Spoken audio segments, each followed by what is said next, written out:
tumefanya mazoezi muhimu mengi makubwa. Hasa zoezi la kwanza lilikuwa ni zoezi la kuisha leseni ambazo za wahandisi ambazo zipo kisheria na kitaratibu, kuhakikisha kuwa wahandisi wanakuwa na leseni zao katika kutekeleza majukumu yao ya kila siku.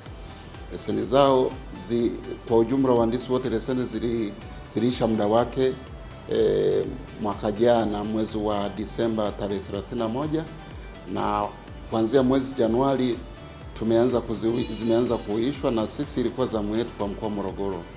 Leseni hizi zitadumu kwa kipindi cha miaka mitatu ya utekelezaji. Kwa ujumla bodi imeweza kuwaelimisha na kuwaonesha wahandisi namna ya kujaza taarifa muhimu ili ziweze kuwasaidia kupata pointi za kutosha kuweza kupata zero leseni. Lakini jambo jingine ambalo ni la muhimu lilikuwa ni kuwasaidia wahandisi wale ambao kwa sasa hivi ni wahandisi wahitimu graduate engineer, namna ya kuandaa ripoti muhimu ya kuwapandisha kuwa wahandisi wataalamu, yani professional engineers.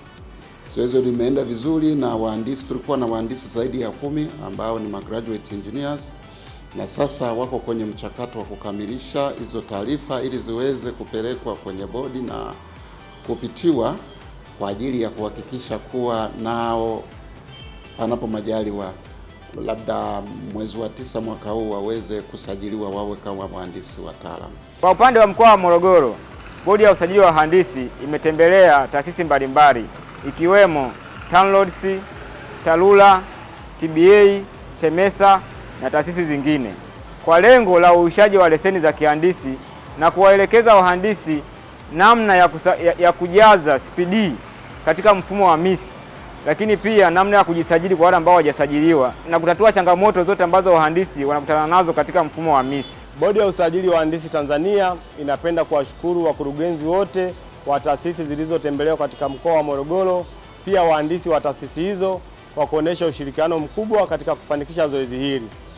Zoezi la uishaji wa leseni za wahandisi linaendelea katika mkoa wa Morogoro katika ofisi zetu za bodi zilizopo jengo la NHC floor ya 4 mkabala na stendi ya zamani.